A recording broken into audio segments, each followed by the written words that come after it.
네, 요즘은 AI 시대가 되어서 사람의 일자리가 점점 줄어드는 것에 대한 그런 두려움들이 많이 있습니다. 장래를 위해서 전공을 선택한다고 해도 워낙 과학 문명이 발달해서 언제 이 직업이 없어질지 모르는 그런 상황이 됐습니다. 그렇다고 해서 사람이 일을 하지 않고 놀기만 한다는 것은 옳지 않은 일입니다. 인류가 타락한 이후로 노동이 괴로움이 되어버렸기 때문에 사람들은 일을 좀 안 하고 살고 싶어 합니다. 그리고 좀 더 편리하게 일을 하고 싶어 하죠. 어떻게 하면 일을 좀 더 줄일 수 있을까 생각하면서 참 다양한 기계를 개발하기도 했습니다. 사람들이 농기구를 개발하고 많은 자동화 시스템을 개발해 가지고 일을 좀 더 효율적으로 하겠다고 생각하는 경향이 있습니다. 그러나 일의 효율성보다는 좀 더 편리하게 하고 또 남는 시간을 좀 즐겨보고자 하는 그런 생각이 더 큽니다. 다양한 기계를 개발하고 편리성을 도모하는 것은 정말 좋은 일입니다. 그러나 그것으로 인해서 얻은 시간들을 쾌락에 빠지는 일에 사용해서는 안 됩니다. 그러다 보니 이제 사람들의 일자리도 많이 잃게 되고 공장에 있던 많은 노동력은 이제 1명, 2명 줄어들면서 더 모든 일자리가 이제 기계가 차지하게 되어버렸습니다. 농경사회에서도 역시 대가족이 함께 일을 하다가 이제는 자동화 시스템으로 인해서 기계만 잘 조작한다면 한 명이 그 일을 다 감당할 수 있게 되었습니다. 그러다 보니 사람이 동력자가 아니라 기계가 동력자가 되어버렸습니다. 그리고 점점 더 핵가족이 되다 보니까 점점 더 외로움을 사람들이 느끼게 됐죠. 그 외로움을 사람으로는 또 달래지 못하고 반려동물이 그 자리를 또 차지하고 있습니다.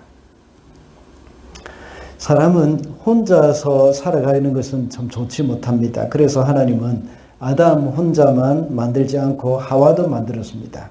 그래서 아담이 에덴 동산에서 그 동산을 잘 가꾸고 만물을 다스리는 그런 사명을 아담이 받고 그 일을 위해서 또 하나님께서는 돕는 배필을 주신 것입니다. 하나님이 아담과 하와를 부부로 세우셨지만 또한 동력자로도 세우신 겁니다. 하나님은 우리로 하여금 이 땅에 살아가면서 결코 혼자 일을 하도록 맡기지 않으셨습니다. 가정의 일도 함께 할 수 있도록 부부와 가족을 같이 주셨습니다. 그리고 사업장에서도 역시 사람을 붙여주셔서 함께 일을 하는 것이 바로 하나님이 기뻐하시는 뜻이라는 것을 알 수가 있습니다. 복음을 전하는 일도 예외는 아닙니다. 선교사가 혼자서 선교지를 갈 수는 없습니다. 선교 현장에 가 있는 선교사와 함께 후원교회도 있어야 하고 후원교회가 또 선교사의 생활비를 보태줄 뿐만 아니라 사역비도 함께 보태줘야 하고 또 여러 가지 사정도 살피면서 기도도 해줘야 하는 겁니다. 그렇게 하면서 구체적인 필요도 살펴야 합니다. 이런 일이 복음의 동력자의 일입니다. 사도 바울에게도 역시 복음의 동력자들이 많았습니다. 브리스길라와 아굴라 이런 사람 부부도 역시 굉장히 중요한 동력자였습니다. 그리고 빌립보 교회는 극한 가난 가운데서도 풍성한 연보로 사도 바울을 돕기도 했고 또 예루살렘 교회도 돕기도 했고 다른 지역을 또 돕기도 했습니다. 또 사도 바울을 위해서 많은 헌금을 하기도 했습니다. 그리고 오늘 본문에 나오는 그 빌레몬이나 오네시모도 역시 사도 바울의 복음의 동력자입니다. 17절에서 새 번역에서는 동지라고 번역을 하고 있지만 개역개정에서는 동력자라고 나와 있습니다. 그리고 그 외에도 24절에 보면 마가와 아리스다고도 역시 그들을 가리켜 동력자라고 말을 합니다. 우리는 복음의 동력자라고 해서 꼭 선교사와 교회 또는 후원자 이런 사람들만 복음의 동력자라고 부를 필요는 없습니다. 우리 성도들끼리도 역시 복음의 동력자라고 부를 수가 있습니다. 왜냐하면 복음의 동력자는 선교사와 목사가 아니라도 복음을 위해서 일을 하는 사람이라면 누구나 복음의 동력자가 될 수 있기 때문입니다. 우리가 비즈니스를 하거나 직장 생활을 하면서도 복음의 동력자가 될 수가 있습니다. 그리고 부부 사이도 역시 복음의 동력자라고 할 수 있습니다. 이와 같은 맥락에서 볼 때 우리의 모든 성도들은 서로가 복음의 동력자입니다. 그래서 오늘은 이 복음의 동력자라는 제목으로 말씀을 살펴보도록 하겠습니다. 첫째로 복음의 동력자는 서로 책임을 집니다. 18절 말씀입니다. 우리가 그대에게 잘못한 것이 있거나 빚진 것이 있거든 그것을 내 앞으로 달아놓아 주십시오. 그가 그대에게 잘못한 것이 있거나 이렇게 말하고 있습니다. 지난주에 우리가 살펴본 바와 같이 사도 바울은 빌레몬에게 오네시모에 대해서 부탁을 하는 것들이 있습니다. 거기 오네시모에 대해서 말을 하기를 갇힌 자 중에 낳은 아들이라고 표현을 합니다. 오네시모가 빌레몬의 종으로 있다가 빌레몬에게서 재물을 훔쳐서 도망을 와서 로마 감옥에 와가지고 사도 바울을 만났던 겁니다. 사도 바울이 로마 감옥에 갇혀 있는 중에 옥바라지로 오네시모를 자신이 데리고 있을 수도 있지만 있고 싶은 마음도 있었지만 그래도 빌레몬에게 돌려보낸다고 말을 합니다. 이제 오네시모는 종이 아니라 형제로 받아들여 달라고 빌레몬에게 부탁을 하고 있습니다. 그래서 오네시모를 빌레몬에게 보내면서 그의 손에 바울의 편지 그것을 손에 쥐어 주었던 겁니다. 그러면서 사도 바울은 오네시모가 빌레몬에게 진 빚은 자신이 갚겠다고 말을 합니다. 오네시모가 빌레몬의 집에서 도망 나올 때 훔쳐 나온 것들 이런 것을 말하는 것이겠죠. 그것을 바울 자신이 갚겠다고 말을 합니다. 사도 바울은 비록 오네시모가 자신을 알기도 전에 그리고 복음으로 거듭나기도 전에 진 빚이었고 그것도 도둑질 해가지고 진 빚인데 그것을 자신이 갚겠다고 말을 합니다. 이것은 바울 자신이 책임을 지겠다는 말입니다. 바울은 오네시모의 혈육도 아니죠. 그리고 부모도 또한 아닙니다. 그러나 바울은 오네시모를 갇힌 중에 난 영적인 자녀로 생각했을 뿐만 아니라 복음의 동력자로 생각을 하고 있었습니다. 그래서 오네시모의 그 빚을 자신이 다 갚겠다고 말을 하고 자신이 책임을 지겠다고 말을 하고 있는 겁니다. 바울이 이렇게 말을 할 수 있었던 것은 무엇일까요? 자신이 역시 빚진 자이기 때문입니다. 사도 바울은 로마서 1장 14절에서 헬라인에게나 야만인에게나 지혜 있는 자나 어리석은 자에게 다 내가 빚진 자라고 말을 하고 있습니다. 그리고 로마서 8장에도 역시 자신이 빚진 자라고 이렇게 말을 하고 있습니다. 그는 항상 이렇게 빚진 자의 심정으로 살아왔던 것입니다. 그래서 고린도전서 9장 16절에 보면 바울은 자신이 복음을 전하지 않으면 화가 있을 것이라고 말을 합니다. 이렇게 빚진 자의 마음이 있었기 때문에 복음을 꼭 전해야 한다는 마음을 또한 가지고 있었습니다. 이것이 자신에게 있어서 빚을 갚는 것이라고 믿었습니다. 누구에게 빚을 졌습니까? 바로 예수 그리스도 그분께 빚을 진 겁니다. 우리 주님 앞에 진 사랑의 빚입니다. 우리 주님 앞에 진 이 빚은 우리가 평생 동안 갚아도 다 갚을 수 없는 빚입니다. 그러나 이 빚을 우리가 갚지 않는다고 해도 주님은 결코 우리에게 갚으라고 말씀하지 않으십니다. 왜냐하면 우리 주님이 이미 다 갚으셨고 그것을 다 잊어버리셨기 때문입니다. 주님이 저와 여러분을 사랑하시기 때문에 대신 져주신 것입니다. 사도 바울도 역시 이 빚을 갚지 않아도 된다는 것을 잘 알고 있었습니다. 그러나 그 마음 깊은 곳에 주님을 사랑하는 그 마음이 있기 때문에 그 일을 하는 것입니다.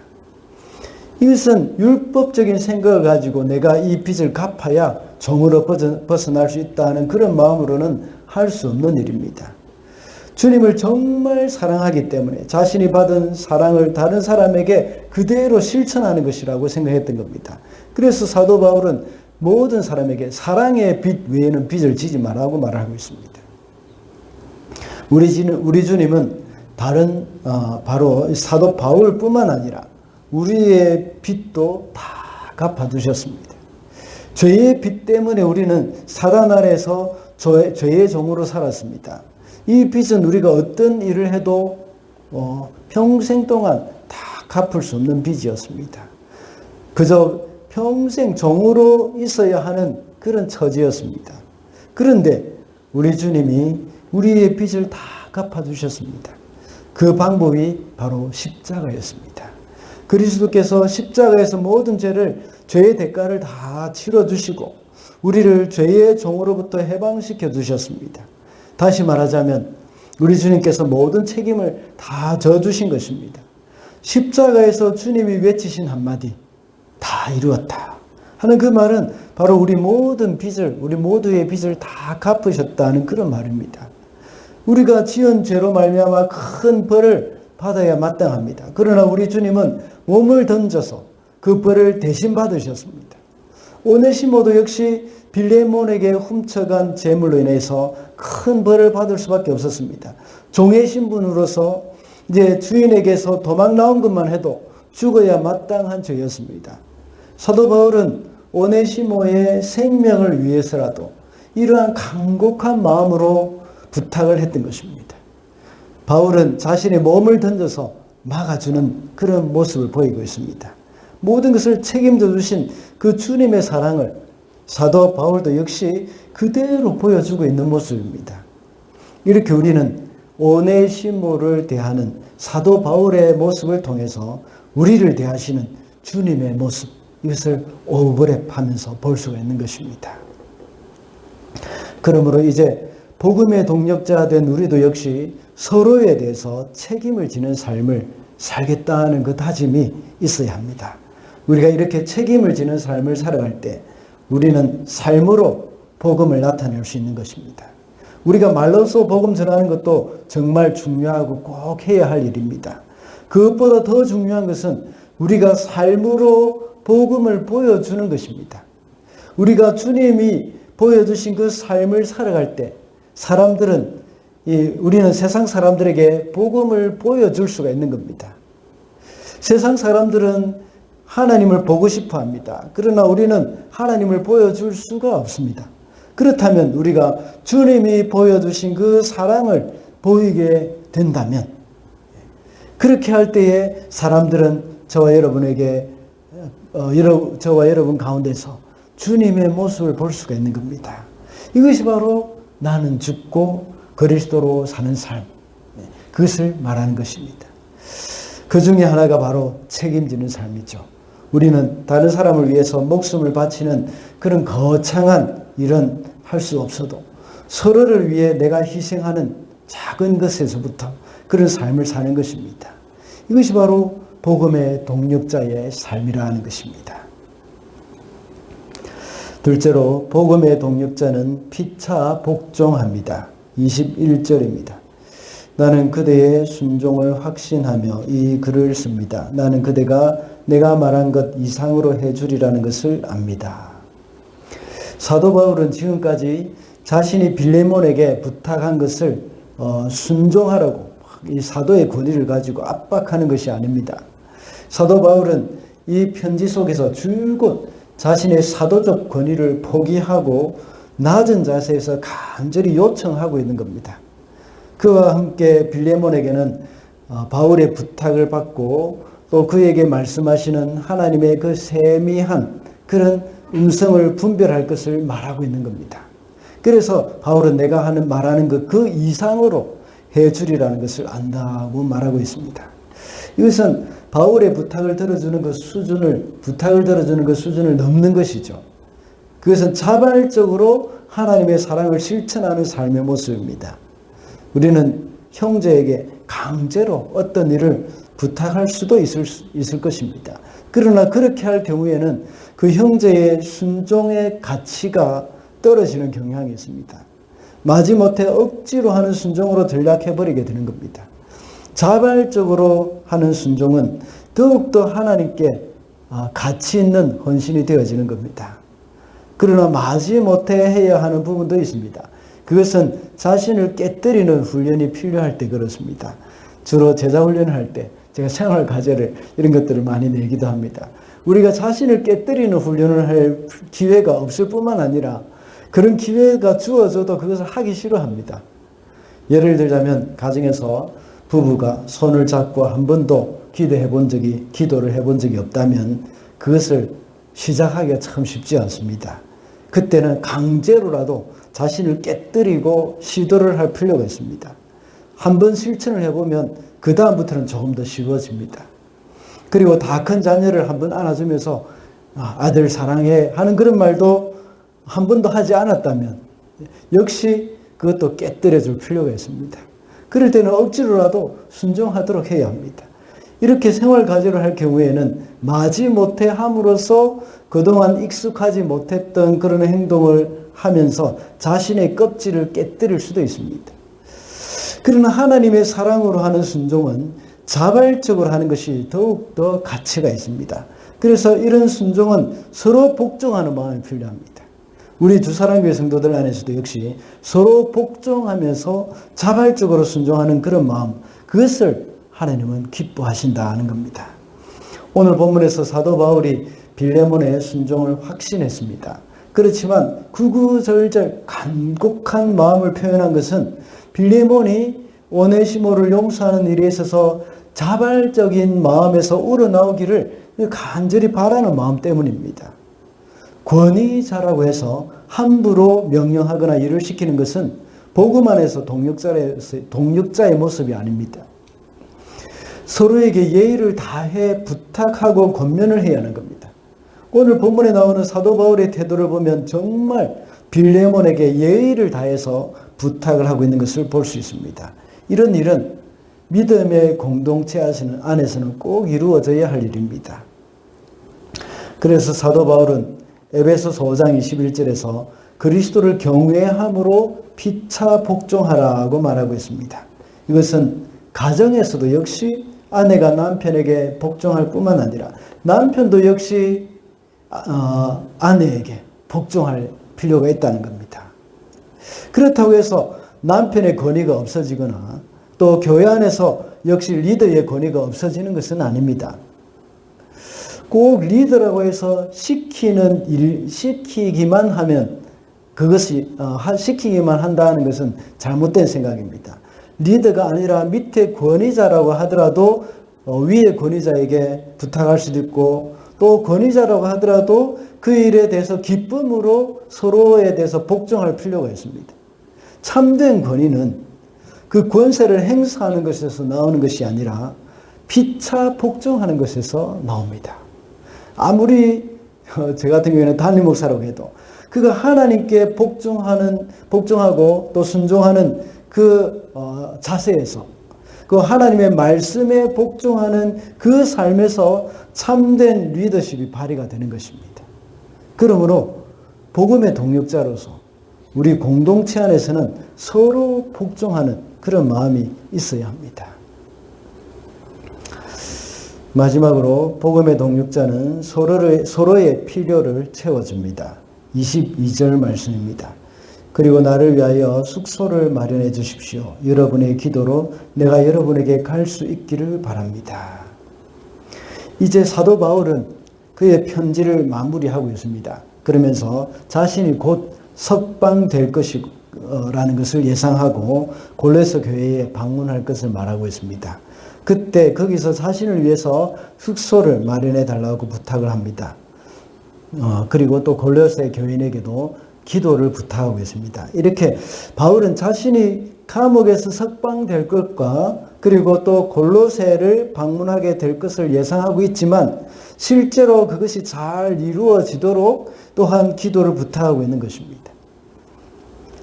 여러분의 기도로 내가 갈 수 있기를 바란다 하는 그 말 안에는 나에게 은혜가 베풀어지도록 기도해달라 하는 그런 의미가 같이 포함되어 있는 것이죠.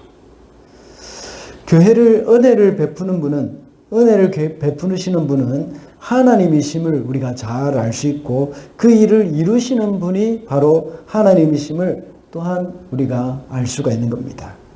그러므로 사도 바울은 자신의 필요를 말하면서 도움을 요청하고 있는 것입니다.